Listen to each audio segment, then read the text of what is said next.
If she's ignoring you, it's not an accident. And the worst thing you can do is chase. She used to light up when she saw you. Now it's like you barely exist. And yet, you're still giving more, hoping it'll bring her back. But the truth? That silence is a decision. It's her way of seeing how far you'll lower your standards to keep her around. And every time you reach out, explain, or beg, you confirm she's more valuable than you. Comment, "My energy is priceless." If you've had enough of being treated like an option, this isn't just about relationships, it's about your identity, your peace, your worth. And today, we're not just calling out the problem, we're changing everything. These 5 ways will rebuild your power, make her regret pulling away, and give you back control of your life. Number 1, stop rewarding cold behavior. It starts with a feeling. You sense the difference before she even says a word. Her energy pulls away slightly. Her responses shorten. The tone becomes colder, more indifferent, like your presence is more of an obligation than something she enjoys. And you begin to overthink, analyzing texts, double-checking emojis, watching who she's online with. And slowly but surely, you shrink, not physically, but emotionally, mentally, spiritually. Because every time she responds with less, you respond with more. You overcompensate thinking, if you just love harder, message more, show her you care, she'll come back to how things were. But that version of her doesn't exist anymore, because she no longer fears losing you. And the moment she senses you fear losing her, the dynamic shifts permanently. Not because you're weak, but because you're rewarding the shift instead of responding to it with strength. You're making her silence comfortable by filling it with your noise, giving her all your time while she ration hers, letting her act like your attention is a burden instead of a gift. And what this does is slowly chip away at how you see yourself. You begin to question your worth based on how often she replies. And that's a trap. A brutal loop where her inconsistency becomes the measure of your value. But the truth is, when someone changes their behavior toward you, when they start giving you less, the only response that restores your self-respect is to give them less too, not out of spite, not to manipulate, but because it's the only way to maintain your dignity, to show yourself that you matter even if she forgets. And if you've ever had to wonder why someone who used to crave you now acts like you're invisible, remember this. People don't forget what they had. They just stop respecting it when it comes too easy, when it asks for nothing in return. And what you must do is remove the reward of your attention from those who no longer earn it. Because you don't train someone to value you by rewarding disrespect with patience or emotional starvation with loyalty. You train them to see you as disposable, and even if she doesn't say it out loud, her actions scream that she thinks she can keep you around without showing up for you emotionally. And if you accept that, if you chase her through silence, you're not loving her. You're abandoning yourself, the version of you who knew what peace was, what joy felt like before all this guessing, the version who smiled without checking if she'd respond to your latest message. And that version of you is who you have to protect now, even if it means walking away from the fantasy of who she used to be, because you can't heal in the same environment that broke you. You can't find peace in the same place you started questioning your worth. And if you think staying and being more understanding will earn you love, understand this. People don't respect what they don't fear losing. And the longer you stay in the waiting room of someone's indifference, the more invisible you become. Not just to them, but to yourself. And that's the real cost, not her silence, but your own. The silence you fall into when you stop showing up for yourself. When your day revolves around whether she texts, whether she watches your story, and you've been taught to endure, to stick it out, to prove you're not like the rest. But what's that proof worth if you're proving it to someone who stopped caring 3 energy shifts ago? If you're sitting in emotional bankruptcy hoping for a deposit from someone who's withdrawn everything and left you overdrawn, and if this sounds harsh, It's because love without boundaries isn't love. It's desperation, and desperation repels the very thing you're chasing. And the only way out is to stop rewarding her behavior, to stop responding to being ignored with more affection, to stop giving her the satisfaction of knowing you'll always be there, no matter how she treats you. And instead, step back, not loudly, not with some petty announcement, but silently, because the most powerful move is always calm detachment, not for her. Not so she'll change, but for you, so you can finally breathe again, think again, be again, because you were someone before she walked in, and you'll be someone after she leaves. And when you truly stop rewarding coldness with warmth, something shifts. Not just in her, but in you, because you realize you were never asking for too much. You were just asking the wrong person, and the right person doesn't make you beg for the bare minimum. They don't confuse silence with power. They communicate, they show up, they appreciate what you bring. But that person won't show up until you stop sitting in spaces where love is a transaction you keep paying into but never receive. And so, now your job is simple. Not easy, but simple. Detach, breathe, reflect, and remove your presence from anyone who treats it like an afterthought.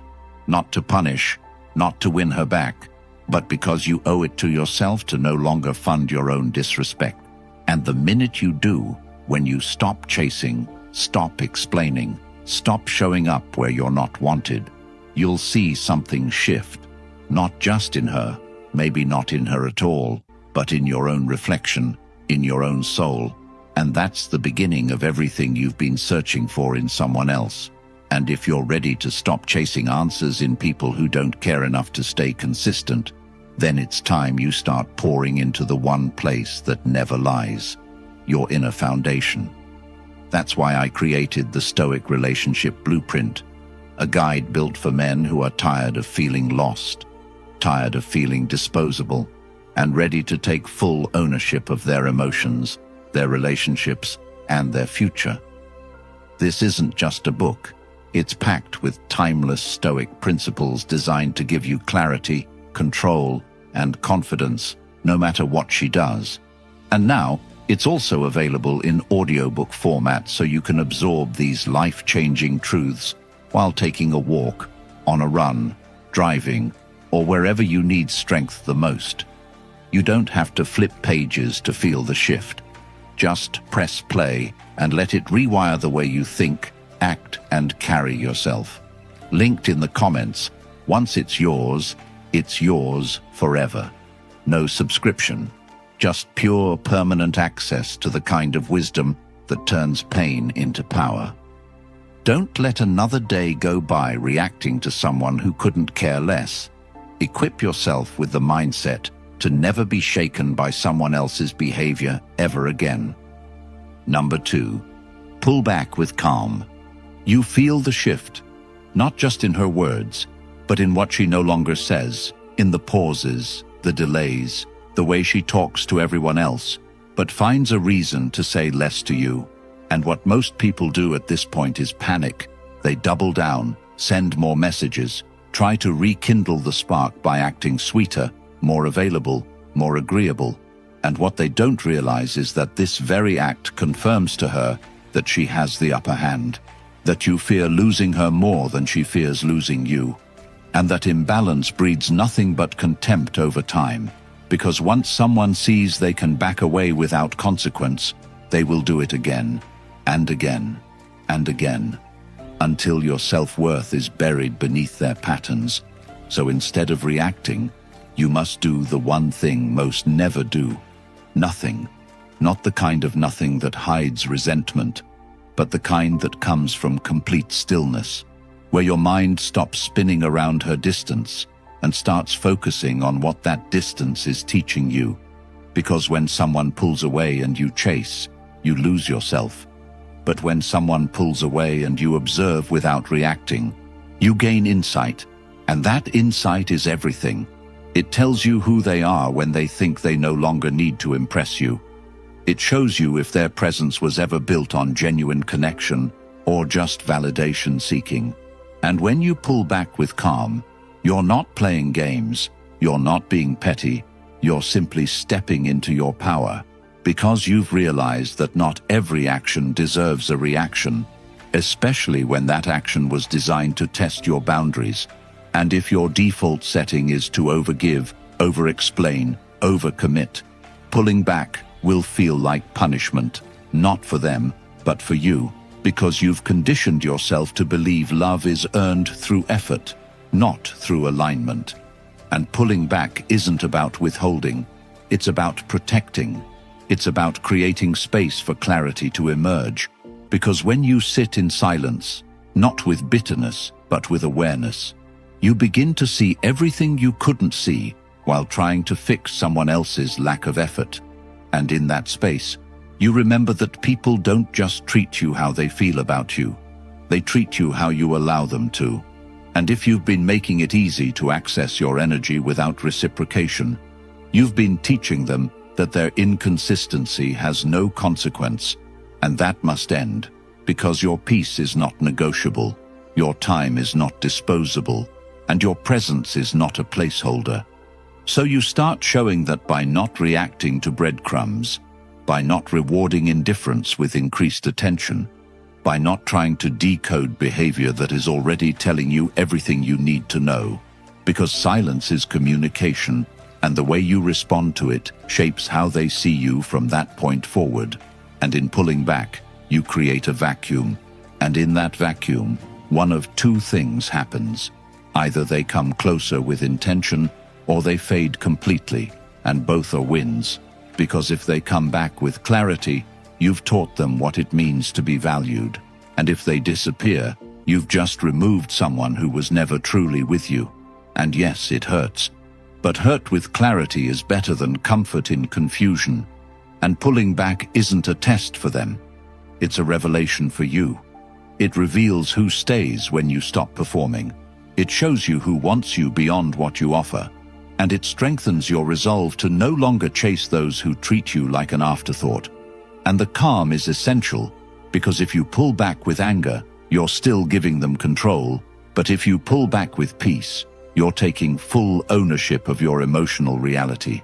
And that is what true strength looks like. Not loud, not aggressive, but rooted, anchored, firm, unshaken. And from that place, you begin to rebuild the foundation of your life, one boundary at a time. And maybe she notices, maybe she reaches out, maybe she doesn't. But none of that is your concern anymore. Because you're not pulling back to get a reaction. You're pulling back because your energy deserves a return. And if they can't give that, they don't deserve to stay close. And this mindset shifts your entire approach, not just with relationships, but with life.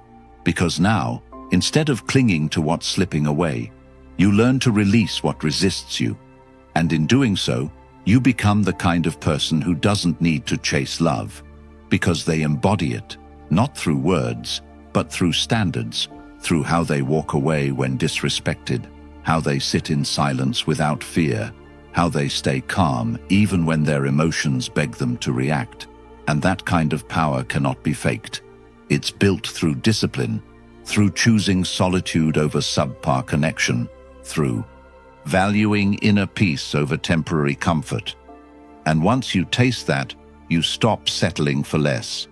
Not because you hate others, but because you finally love yourself enough to protect your space. And if you've ever pulled back and felt guilty, let that go. Because guilt is the language of those who've been conditioned to overextend, to fix, to explain. And your new language is peace, clarity, alignment, and respect. And you don't need her to understand your silence. You don't need closure or validation or apology. You just need to know that you responded with integrity, that you acted from strength, that you chose you. And that is the ultimate power, not in changing her behavior, but in mastering your own. Number 3, focus on your purpose, not her. You lose yourself the moment you let someone else become the center of your day. Because when your thoughts begin and end with them, when your productivity depends on their mood, When your self-worth rises and falls with how much attention they give you, you've handed over the keys to your peace, your focus, your identity. And what most don't realize until it's too late is that obsession over another person never leads to closeness. It leads to blindness. You stop seeing reality for what it is and start seeing it for what you hope it could be. And in that space you make excuses, you overlook patterns, you justify cold behavior, and you place your progress on pause, thinking that if you just give them enough time, enough space, enough love, they'll come back around. But they don't. And even if they do, it's not the way you imagined, because anything gained through neglecting yourself will never bring peace, and this is where you must make the shift, the one most never make. The moment you decide that your purpose, your mission, your time, and your energy are no longer available for rent, especially not to people who treat them like background noise. And when you turn your focus inward, everything changes. Not instantly, but radically, because you start waking up with a sense of control again, not because she called or didn't, but because you've chosen to call yourself out of the mental cage you've been living in. And this is how freedom begins. Not with a clean break, but with the decision to prioritize what builds you, not what breaks you. Because the truth is, a distracted man is a destroyed man, and too many are walking through life half present, half committed, half alive, because their attention is tied to a person who doesn't even care if they're breathing.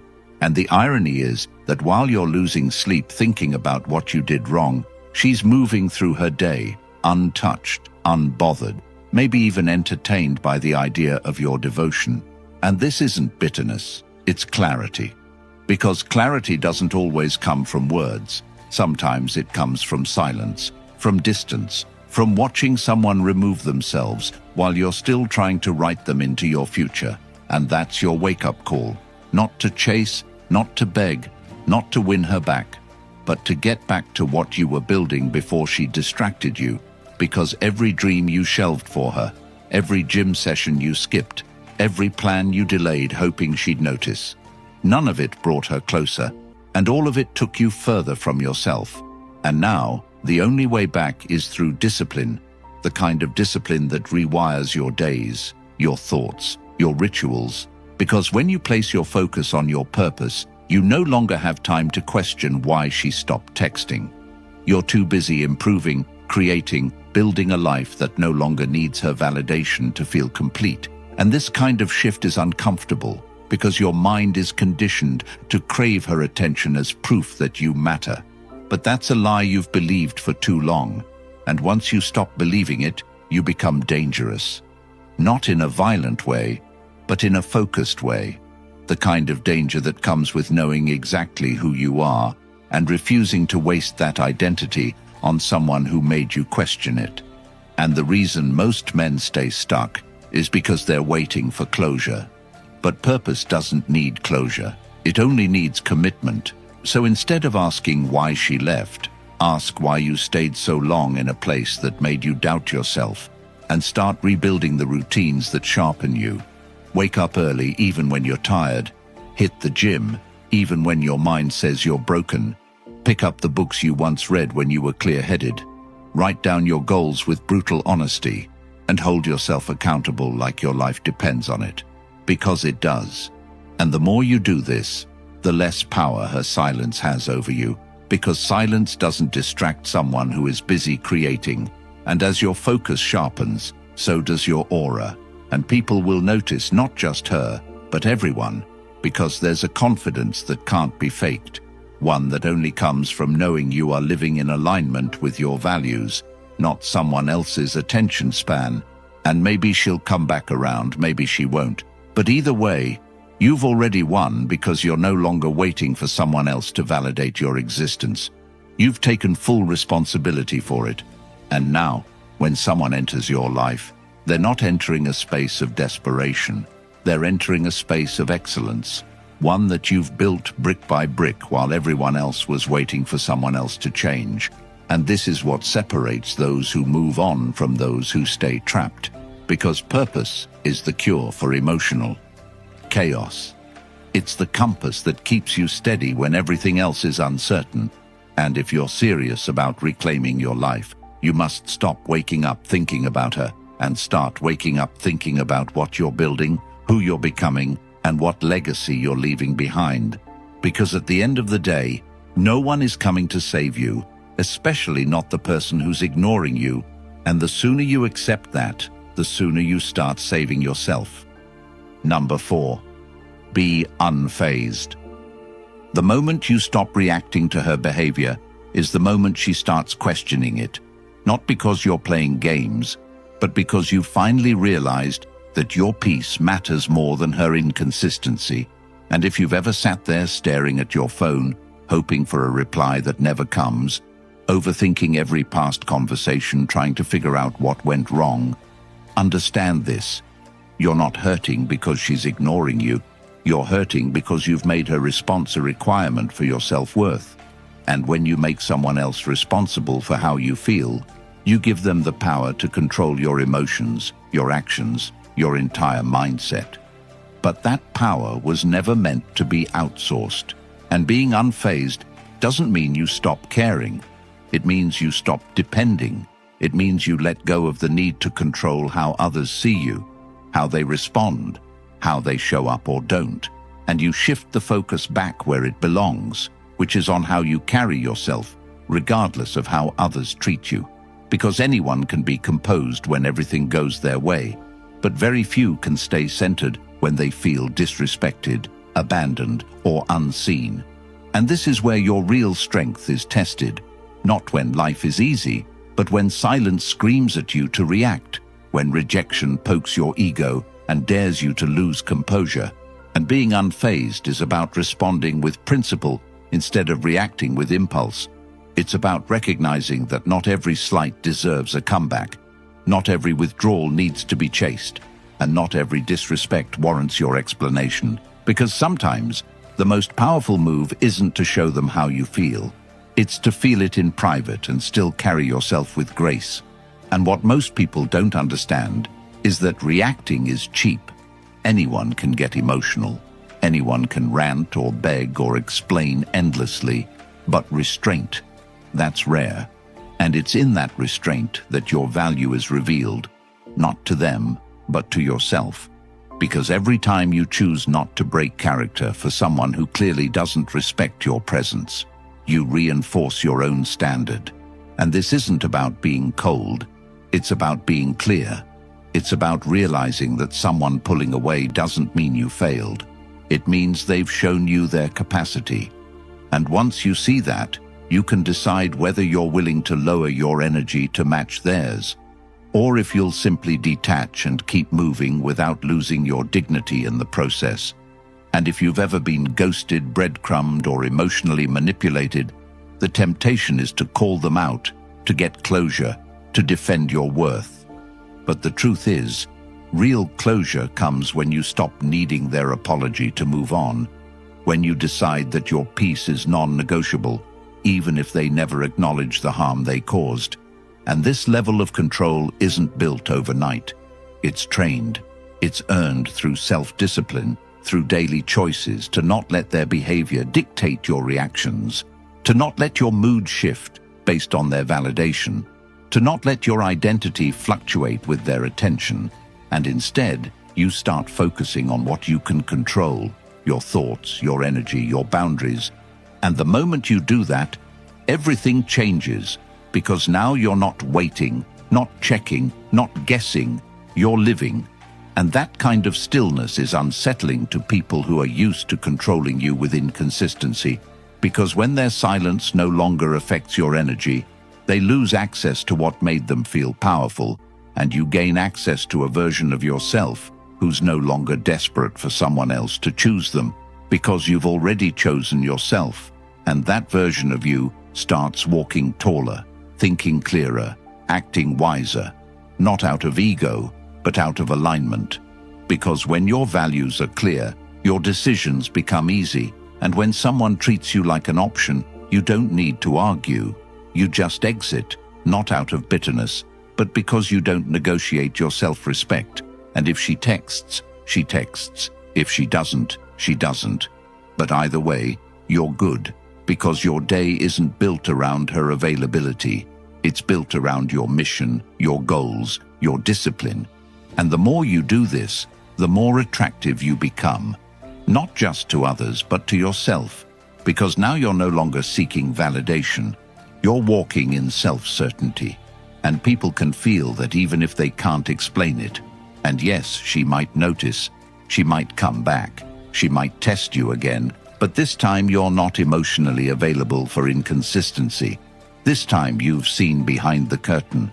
And no amount of charm can undo the truth of how someone made you feel when they thought they had options. And now you do too. The option to walk, to pause, to pivot, to grow, to evolve without needing her to validate the process. And being unfazed isn't just about silence. It's about detachment from outcomes. It's about knowing you'll be okay even if she never says another word, even if she moves on, even if you never get closure, because the closure was never hers to give. It was always yours to take. And now you're taking it, not with bitterness, but with clarity. And in that clarity, you reclaim your power. And that power becomes the foundation of everything you build from this moment forward. Number 5, walk away if nothing changes. You reach a point where staying is more damaging than leaving. A point where every second you wait for her to notice your worth is a second you're silently teaching yourself to settle for less. And this isn't about being cold. It's about recognizing that love without respect is manipulation dressed in comfort. And if her patterns show you that she's indifferent, distracted, or completely detached, then your choice isn't between fighting harder or giving up. It's between self-preservation and self-destruction. Because walking away isn't weakness. It's proof that you finally believe your peace is more important than her potential. And for too long, you've convinced yourself that if you're just patient, if you give her space, if you don't push too hard, she'll eventually circle back with clarity. But she doesn't. And even when she does, she comes back to the version of you that allows disrespect, the one who's still sitting there hoping silence turns into commitment. But commitment doesn't come from absence. It comes from presence, consistency, honesty. And she's not giving you any of that, and you know it. Deep down, you've known it for a while, but you've been waiting for the pain to outweigh the hope before you take action. And by the time that happens, you've already wasted months of your life on a fantasy, replaying memories of who she used to be while ignoring the reality of who she is now. And that gap, that space between who she was and who she is where most people live, stuck in denial, bargaining with their own potential, just to keep someone around who stopped valuing them long ago. And that's not love. It's fear. Fear of being alone. Fear of starting over. Fear of admitting you bet on the wrong person. And until you face that fear, it controls you. It owns you. It manipulates every choice you make. And it convinces you to tolerate things you swore you never would. And you start rationalizing disrespect, saying things like, she's just going through something, or maybe it's my fault. But none of that changes the fact that her effort is gone, her interest is gone, and you're still holding on because you don't want to feel like you wasted your time. But here's the truth. You don't get that time back by staying longer. You get it back by learning the lesson and moving forward.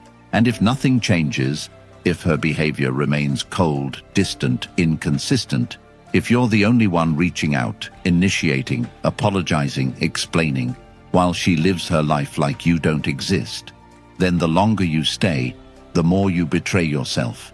And betrayal from others hurts. But betrayal of self is what truly breaks you. Because when you ignore your own boundaries just to keep someone around, you teach yourself that your standards are negotiable. And once you lose respect for your own standards, everything else crumbles. Your focus, your discipline, your drive, your joy. And you start building your life around the hope that one day she'll look at you and see what you've always seen in her. But that day never comes, And even if it does, it'll be too late, because by then, you'll be a shell of who you once were, emptied out by the emotional labor of loving someone who only loved your availability, not your soul. And the worst part is, you'll know it. You'll know you stayed too long, gave too much, asked too little, and you'll carry that bitterness with you into every relationship after, unless you decide right now, in this moment, that your healing matters more than her habits, that your time is too expensive to be spent on confusion, and that your worth is not up for negotiation just because someone you care about won't match your effort. And when you walk away, you don't need to announce it. You don't need to explain it. You don't even need to hope she understands it. You just need to live it, because walking away is a decision, not a performance, and the people who get it, and the ones who don't, never mattered in the first place. And yes, it hurts. It always does.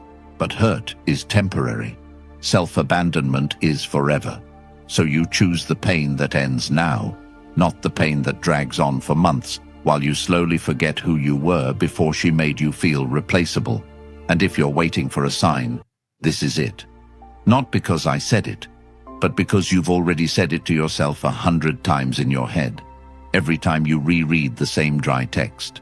Every time you waited for her to call back. Every time you downplayed your needs just to avoid tension. And you're not crazy. You're not too much. You're not asking for perfection. You're asking to be valued. And if that's not happening, then staying is not loyalty. It's self-betrayal. And walking away is not giving up. It's choosing you. And when you finally choose you, everything starts to shift. Not because the world changes, but because you do. Because you start seeing red flags as stop signs, not challenges. You start recognizing that energy doesn't lie, and that you don't need someone's permission to take your power back, and you begin to carry yourself differently. Not with bitterness, but with certainty. Not with ego, but with boundaries. Not with hate, but with clarity. And you become the kind of person who doesn't chase, doesn't beg, doesn't lose themselves in the hope that someone else will finally see them, because you see yourself now, and that's all you ever needed. And the second you walk away from what isn't feeding you, you make space for everything that will. You've been told to stay quiet, to stay patient, to be the nice guy who waits in silence while his value gets stepped on. But where has that gotten you? This world isn't designed to teach you how to lead yourself through emotional chaos. It profits from your confusion, your pain, your obedience.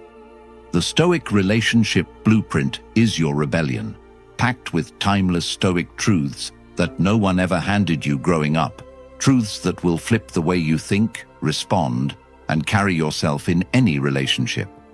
And now it's available as an audiobook, so you can build yourself up while walking, training, or simply reclaiming your focus. Because this isn't just knowledge, it's your new weapon. And once you have it, it's yours forever. If you're done playing the fool in someone else's game, comment "I choose clarity," like this video, and subscribe to help more men escape the trap and save themselves years of regret. The link is in the comments.